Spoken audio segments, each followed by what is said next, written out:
welcome back. I'm Tedward, and it's been a little while since we've done a POV night drive in the E92 M3, and I thought, you know what, this is a good opportunity because it's the beginning of March, and it's been a year since I quit my corporate job and started doing this full time. So, ooh, it's cold out tonight. It's only about 23 degrees, nice and toasty in the car. Seatbelt on, heated seats engaged.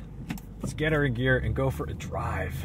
I've been doing this for a year now, and it was the same time of year when I quit my job to pursue this full time. I can totally understand why my mindset was so get out of this when it happened, because I quit my job for two reasons. Number one, I did not like being in corporate America, and the irony of that is I work purely basically on YouTube now, and all of my money comes from corporate ads being run on videos like this. So, I mean, am I out of corporate America? Technically no, but I don't have to go to a cubicle anymore.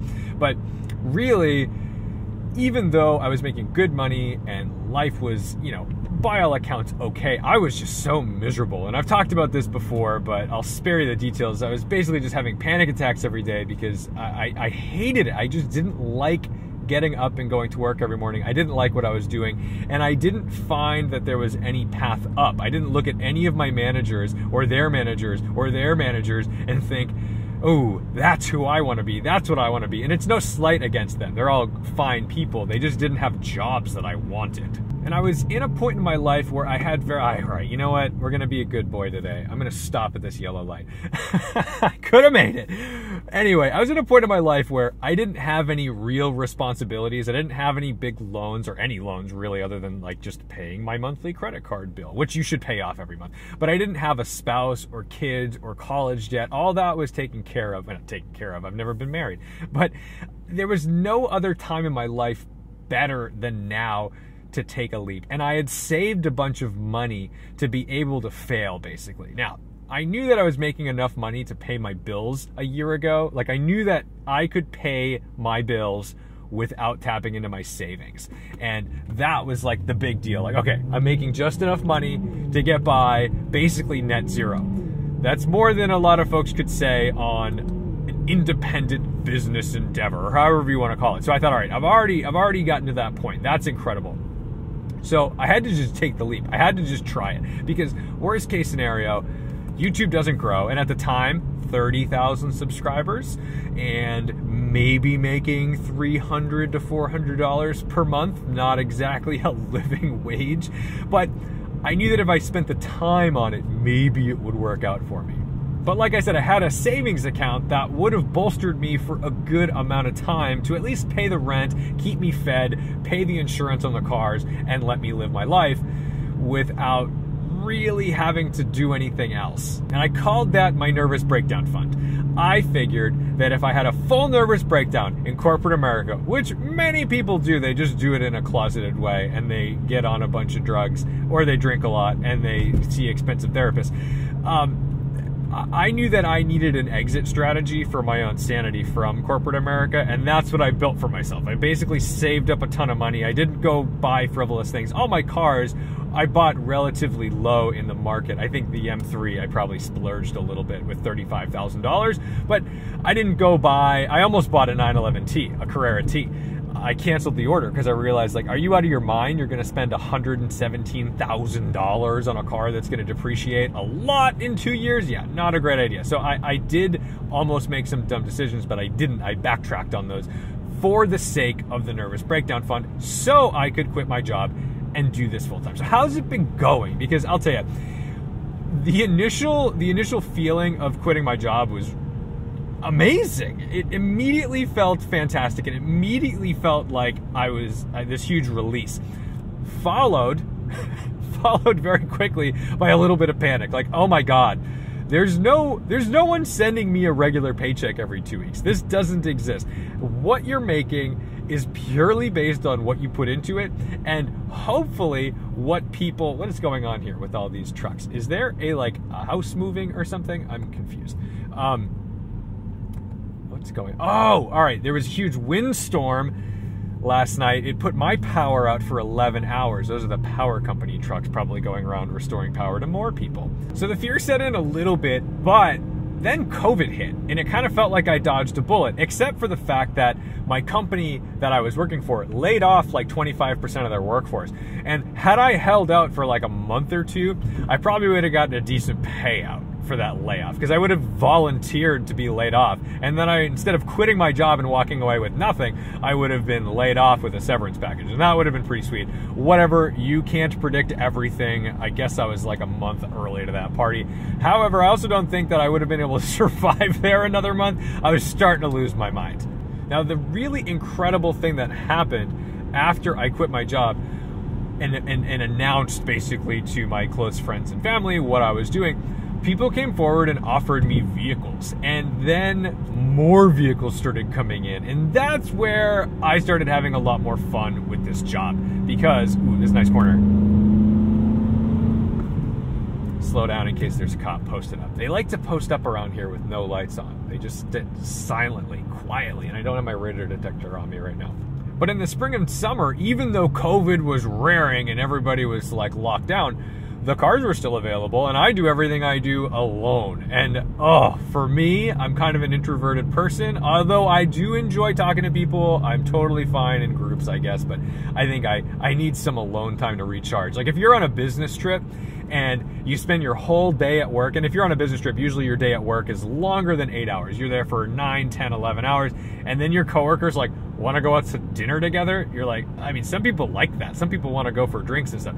I just want to go back to my room and have room service and watch TV in my underwear. That's what I want to do. So when I say I'm an introvert, that's what I mean. I just need like alone time to recharge a bit, but it doesn't mean that I'm afraid of large groups. I can handle you guys. But I got to drive all these cars by myself, and it felt so good. Now that was like real therapy. Getting tossed the keys to something like that SL65 AMG Black Series, or the Unimog, or the Ferrari Dino, or the Bizzarini. Oh my goodness, like what amazing cars to be able to drive alone and enjoy and share with people. Like that's the best thing. So somewhere a few months in, I mean, I wasn't seeing the growth on YouTube that I wanted. I mean, it was growing, it was, but it wasn't anything crazy. And somewhere around like September, I think, is when it happened. And that's when the subscribers started pouring in. And that's where I think that month I gained 23,000 subscribers. And prior to that, I don't know that I had ever gained more than maybe 3,000 or 4,000 in a month. So that was huge. That was such a big deal. And since then, I've been pretty consistent around 10,000 per month, and I feel so good about that. And the money like actually started becoming real. It was like, oh, this is like almost like a base salary. And then I was doing all this other freelance photography and video stuff to round it out. And around Q4, and I know I'm like leaving corporate America and being like, in Q4, things started to look up and profits were high. It started to feel like, oh my God, this is gonna be okay. You could do this. You could do this. Just keep it up. Just keep doing it. Problem is, winter came. Winter is not great for car reviewers. This is why all your favorite car reviewers live in like nicer climates. This is why everybody is in Los Angeles, because they can kind of go about doing it all year round without worry of snow or inclement weather, or the fact that, you know, cars just rot away. So not only, you know, today's a nice day, it's dry, but there's potholes everywhere. They haven't filled in the roads yet, and there's still salt everywhere. So all the really fun stuff is put away. But I realized I had a little trick up my sleeve, and that is my rear-wheel drive M3 that I can drive in the snow on my Vredestein snow tires. And thank you, Tire Rack. People like watching snow content, thankfully. Thankfully, they like watching snow content. So I could put up some snow content with this, and I could just go cruise around and not have to do dangerous things. Just some little bit of snow drifting, some crazy, actually, the highway cruise in the blizzard genuinely was kind of a scary experience, but I made it work. You can hear the clunk in the right rear. Ready? Listen to this. Hear that clunk? So that clunk is either the little control bushings in the rear diff or my sway bar end links, and that is getting looked at next week at Wild Motorsport, and hopefully they'll just fix it up. I actually have new end links from FCP Euro, and I'm hoping that's the only thing that needs to be replaced, and they can just do it quickly for me. So that's the business end of things. I mean, like, yeah, views came up, subscribers came up and content just felt easier to produce because I was getting into a rhythm. But what about the emotional side of this all? Because on the one hand, you're like, oh, you're succeeding. It's working. You must be so happy. The problem is YouTube is like day trading, and you cannot look at the market every day and base your emotional status off of that. But of course, that's what we all do. and so YouTube is the same way, where you look at your views every day, you post a few videos, and let's say a few videos do really well. Everything's going great, you're getting the views. And then you post the next batch of videos, and they do okay, but they don't do great. You suddenly feel bad. You went from look at me, I'm doing it, living the dream, look at these hundreds of thousands of views, to, ooh, that only did 25,000 or 30,000. That sucks. I'm back in the hole. Or I gained 1,000 subscribers today, and then in a couple days I only got 250. Well, you know, you can't live your life. God, these roads. Oh, if there's ever incentive not to live in New England, it's this road in this car at this temperature right now. You see why I don't bring the 911 out in the winter? People are like, oh, daily drive everything. No, it would get eaten alive. But on top of that, I have, you know, anxiety and depression like everybody else in America. I don't mean to say that like, oh my goodness, I have anxiety. No, everybody deals with this. I understand that. But mine manifests itself in like my success, where I'm like, oh, well, that was a failure, so I must be a failure, and now I'm afraid to take another step forward to do something. And then the depression sets in because it's winter forever, and it's cold and miserable and not fun to exist in this world unless you're sliding around the snow, which is really only a few good nights of the year.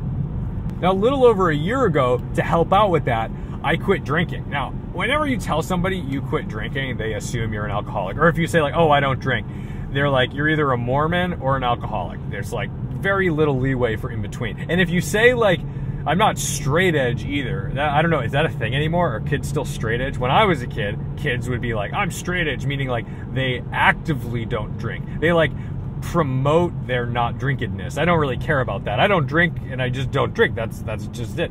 But I did that because I thought, well, you know, if you're depressed all the time and you have all this anxiety, maybe like the case of beer you drink every week is contributing to that. And I just cut it out. But I do think that alcohol directly correlates to your kind of emotional state in the long term. And if I could take that away, maybe I would feel better in the long term. All right, let's enjoy this.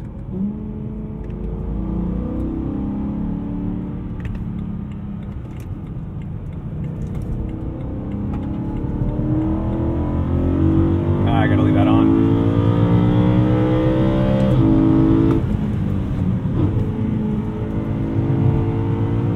Big truck.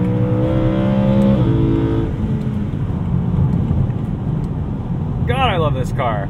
You know, I daily drive this, so I don't really ring it out that often, and sometimes I forget just how good this engine is. Oh my goodness, sorry. I've got my high beam. I'm being like a really bad driver right now. I'm leaving my high beams on. Sorry everybody. Whoops.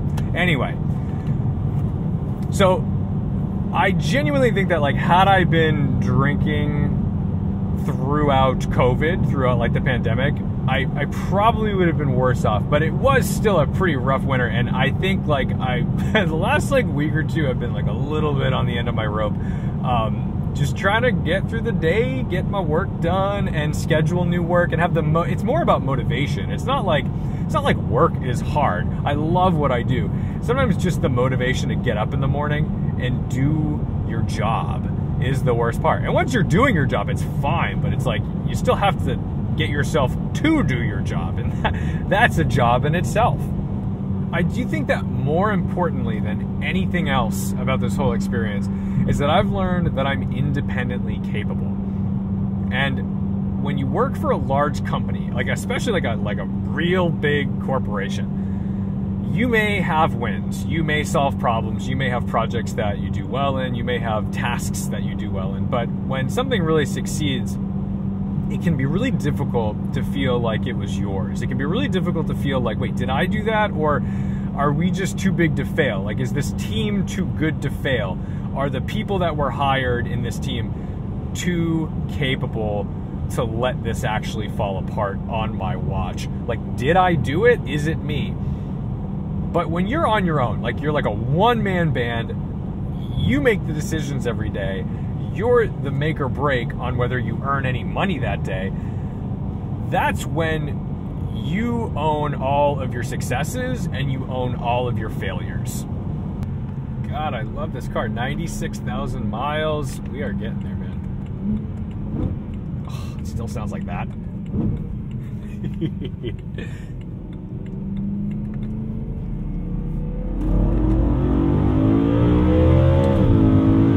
That's crazy. Please don't be a cop. Of course I do that past the only Ford Explorer. Smart, Tom. So look, I'm gonna keep doing what I'm doing, man. Like, it's been a year of this. I have been having so much fun, and although there's definitely stress involved, it's growing, and I'm so proud of that growth because it means that there's people out there like me who want realistic experiences in cars that they may or may not have access to. And man, that guy must have seen me do like a little pull.